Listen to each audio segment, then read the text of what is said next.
Good morning guys, in front of me is OnePlus Ace 3 and let me show you how to add a fingerprint to this device.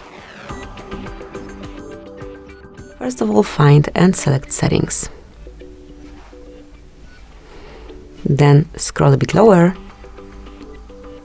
Now mark security and privacy right here and go to device unlock. Now click on face and fingerprint and select fingerprint.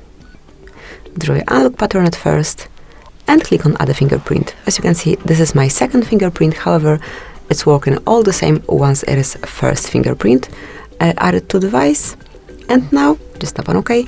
Now it's time to place your fingerprint on the sensor, so just grab your phone as you usually do it and keep tapping till your fingerprint is fully added.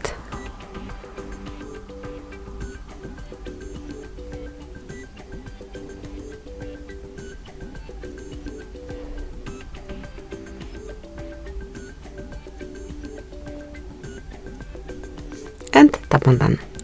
As you can see, from now on, you can unlock your device with this fingerprint only. Thank you for watching. Please subscribe our channel and leave the thumbs up.